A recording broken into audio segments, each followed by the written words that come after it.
Good morning class. Today is next point pH scale. इससे previous class में अपन ने कुछ रिएक्शंस देखी थी। न्यूट्रल रिएक्शन देखी अपन ने, एसिड और बेस के बिटवीन होती है और दोनों ही अपनी प्रॉपर्टी लॉस कर देते हैं, साल्ट बनाते हैं और वाटर बनाते हैं। तो अपन ने इस प्रकार की रिएक्शन देखी थी। और फिर अपन ने metal oxide react with base देखा था, metal oxide react with acid देखा था। ठीक है, मेटल और एसिड के बिटवीन रिएक्शन देखी थी और मेटल और बेस के बिटवीन रिएक्शन देखी थी। ये अपन ने हो चुकी थी प्रीवियस वीडियो क्लास में।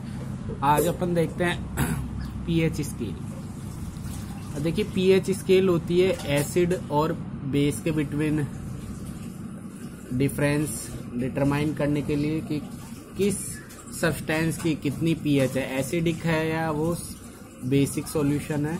उस हिसाब से अपन इसको पीएच स्केल के थ्रू अपन डिटरमाइन कर पाते हैं। तो बेस को एल्कलाइन सॉल्यूशन भी कहते हैं। तो एसिड और एल्कलाइन सॉल्यूशन के बिटवीन डिफरेंस पता करना अपना जो स्केल यूज की जाती है उसको पीएच स्केल कहते हैं। तो पीएच स्केल में जो पी है, पी का मीन्स होता है पोटांज। क्या होता है? पोटांज। पोटांज का मीन्स होता है पावर, स्ट्रेंथ, शक्ति।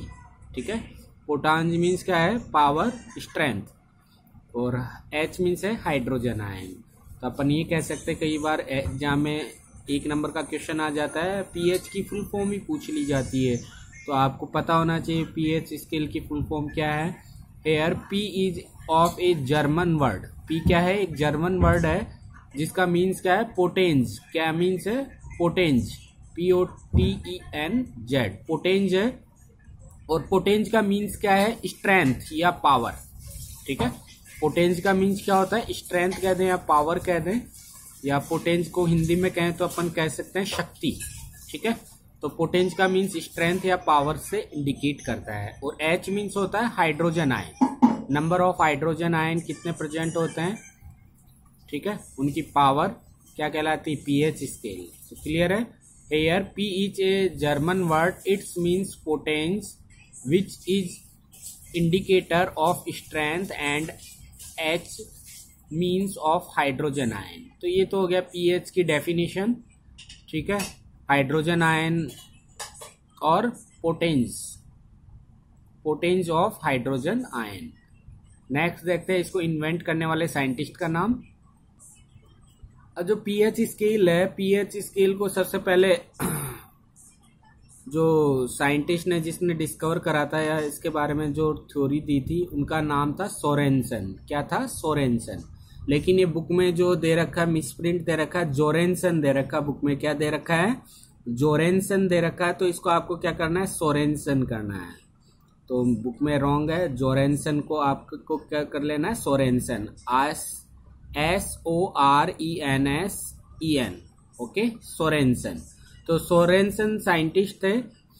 इन्होंने 1909 में प्रपोंडेड किया था, ये पीएच स्केल बताया था। पीएच स्केल के बारे में, power of hydrogen ion concentration is called pH.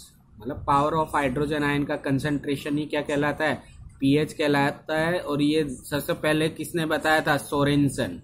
Sorensen scientist ने ये चीज डिक्लेयर करी थी। तो बुक में भी चेंज कर लीजिएगा, जोरेनसन को सोरेनसन कर लेंगे आप। So the negative logarithm of hydrogen ion concentrate is known as a pH. तो अपन ऐसे भी कह सकते हैं नेगेटिव लोगेरिदम। लोगेरिदम देखिए, आपको ये जो सेक्शन है लर्न करना है। ठीक है, इसके पीछे जो लोगेरिदम को आप सीनियर क्लासेज में जाके पढ़ेंगे, फिजिक्स में 11th-12th में। जो लोगेरिदम है ऑफ हाइड्रोजन आयन को भी क्या कहते हैं? पीएच कहते हैं। ठीक है, तो पीएच में तो अपन ने देखा, एक तो पोटेंज of hydrogen ion called pH. तो दूसरे वे में कहें नेगेटिव लोगेरिदम। लॉग वगैरह आप पढ़ते हैं मैथ में, फिजिक्स में, लॉग टेबल। तो नेगेटिव लोगेरिदम वैल्यू किसकी? हाइड्रोजन आयन की। उसकी कंसंट्रेशन को क्या कहेंगे? पीएच। तो इस वे में भी कह सकते हैं। तो पीएच किसके इक्वल हो गया? नेगेटिव, क्योंकि नेगेटिव लोगरिथम है, नेगेटिव log 10H+। तो ये हाइड्रोजन, ये क्या होगी? पीएच की डेफिनेशन हो गई, ये किसके इक्वल होता है pH, minus logarithm minus log ten H plus के इक्वल होता है। अब आपसे पूछ लिया जाए जो वाटर होता है, वाटर की जो पीएच होती है न्यूट्रल होती है, ठीक है, 7 होती है, ठीक है, तो ना तो एसिडिक होता है नहीं बेसिक होता है। तो इसकी पीएच देखें अपन 7, ये कैसे, ये आपको चीज़ लर्न करनी है, राइट करके लर्न करनी है। तो वैसे नॉर्मली अपन कह देते हैं न्यूट्रल वाटर की या वाटर की न्यूट्रल पीएच होती है 7 होती है, और ये कैसे आई, पीएच बराबर माइनस लॉग इंटू 1 इंटू 10-7 करके 7 लॉग करके 10 की पावर 10 और पीएच 7। क्लियर है? तो ये सेक्शन आपको क्या करना है, लर्न करना है। इसके पीछे जो मेथड है आप सीनियर क्लासेस में देखेंगे। PH scale is used to measure to strength of acid and base. तो ये स्ट्रेंथ को मेजर करने में यूज किया जाता है पीएच स्केल, एसिड और बेस की। बेस को एल्कलाइन सॉल्यूशन भी कहते हैं, बेस को जो एल्कलाइन सॉल्यूशंस भी अपन कह सकते हैं, एल्कलाइन सॉल्यूशन, ठीक है। तो इसका अल्टरनेट नेम एल्कलाइन सॉल्यूशन भी है। तो एसिड और एल्कलाइन के बिटवीन जो स्ट्रेंथ है उसको डिटरमाइन करने में ये स्केल यूज की जाती है। इसमें जो स्केल की जो रीडिंग होती है 0 to 14 होती है। जैसे अपना सेंटीमीटर स्केल होता है ना, जो ज्योमेट्री बॉक्स में स्केल यूज करते हैं, उस टाइप से कलर्ड स्ट्रिप होती है। कैसी होती है, कलर्ड। वैसी स्केल नहीं है ये, कलर्ड स्ट्रिप आती है पीएच स्केल की। आपने छोटी क्लास में इसकी पिक्चर भी देखी होगी, काफ़ी डिफरेंट कलर आते हैं। तो 0 से 14 इसकी क्या होती है, मेजरमेंट स्ट्रेंथ होती है। 7 इसका न्यूट्रल पॉइंट होता है, ठीक है, और ये होता है न्यूट्रल डिस्टिल वाटर का होता है पीएच। तो 7 का मीन्स है ना तो एसिडिक मीडियम नहीं बेसिक, वो न्यूट्रल होता है। 0 से लेकर 7 के बिटवीन ये एसिडिक पार्ट है, H प्लस आयन वाला, ठीक है, एसिडिक पार्ट है H प्लस आयन वाला। और 7 to 14 ये एल्कलाइन पार्ट है, बेस वाला, जो OH माइनस आयन है, ठीक है। तो 0 to 7 तो एसिडिक पार्ट है इस स्केल का, और 7 to 14 ये बेसिक पार्ट है।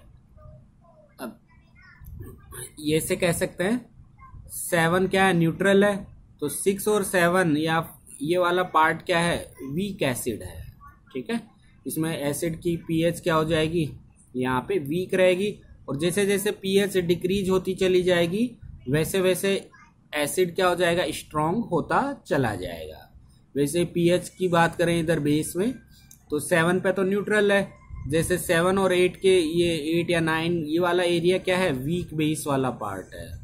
और जैसे जैसे पीएच इंक्रीज होगी बेस की स्ट्रेंथ भी क्या होती चली जाएगी, स्ट्रॉन्ग होती चली जाएगी। तो अपन कह सकते हैं जिस एसिड की पीएच सबसे कम होगी वो उतना ही ज़्यादा स्ट्रॉन्ग एसिड होगा। जिस एसिड की पीएच ज़्यादा होगी, पीएच ज़्यादा है, तो वो वीक एसिड होगा। वैसे अपन कहें जिस बेस की या एल्कलाइन की, जिस बेस की या एल्कलाइन की पीएच सबसे कम होगी वो वीक बेस होगा, और जिस एल्कलाइन या बेस की पीएच की वैल्यू ज़्यादा होगी वो स्ट्रॉन्ग बेस होगा। मेरे ख्याल से क्लियर हो गया होगा।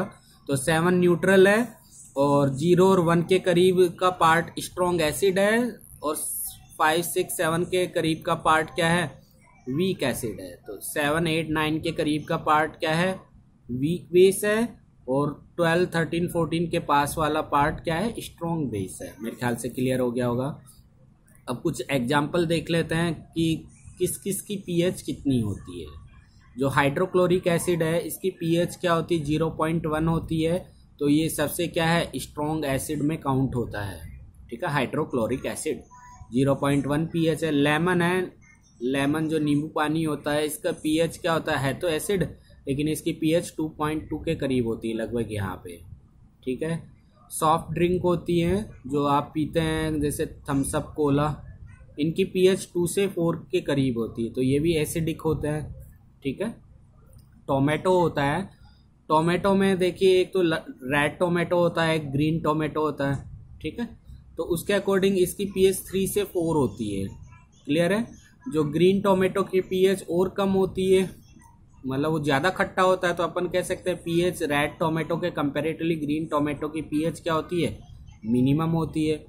ऐसे ही ह्यूमन का जो यूरिन है, ठीक है, ह्यूमन का जो यूरिन है उसकी पीएच क्या होती है 4.8 से 8.4, तो कह सकते हैं वो भी एसिडिक होता है।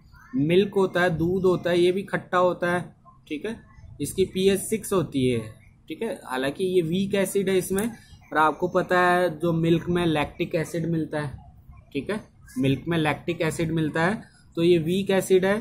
जैसे जैसे दूध पुराना होता चला जाता है वैसे वैसे उसकी पीएच क्या होती है, डिक्रीज होती चली जाती है, और ज़्यादा खट्टा हो जाता है, और वार्म करने पे जल्दी खराब हो जाता है, फट जाता है। साल्ट होता है, जो कॉमन साल्ट है, जो नमक यूज करते हैं, उसकी पीएच 7 होती है, क्या है, न्यूट्रल है। इसके अलावा डिस्टिल वाटर होता है जिसका यूज बैटरीज वगैरह में किया जाता है, उसकी पीएच 7 होती है, ठीक है। या रेन वाटर की बात करें, जब तक वो ज़मीन से टच नहीं होता, जब तक उसमें कुछ मिनरल्स मिक्स नहीं होते, जब तक उसकी पीएच क्या रहेगी, 7 रहेगी। ऐसे NaOH है, ये स्ट्रॉन्गेस्ट क्या है, बेस है, जिसकी पीएच 14 है, ठीक है। NaOH सोडियम हाइड्रोक्साइड, इसकी पीएच 14 है, तो इसको अपन क्या कह सकते हैं, सबसे स्ट्रॉन्गेस्ट बेस कह सकते हैं। मैग्नीशियम हाइड्रोक्साइड है, मिल्क ऑफ मैग्नीशिया, इसकी पीएच 10 के करीब होती है, तो अपन इसको क्या कह सकते हैं, वीक बेस, ठीक है। सी वाटर होता है, जो समुद्र का पानी होता है, पीएच उसकी होती है 8.5 लगभग यहाँ, तो वो भी वीक बेस होगा। ब्लड होता है अपना बॉडी का ब्लड, ठीक है, उसकी पीएच 7.3 से 7.5 होती है। कहने का मीन्स है जो ब्लड है उसका नेचर कैसा होता है, बेसिक एल्कलाइन, इसको क्या कह सकते हैं, एल्कलाइन या बेसिक नेचर। तो ये अपना पीएच स्केल था। नेक्स्ट वीडियो क्लास में कुछ पीएच स्केल के ऊपर अपन कुछ डेली लाइफ में इसका इम्पोर्टेंस देखेंगे, अलग अलग वे में एग्जाम्पल्स लेके। Thank you, have a nice day.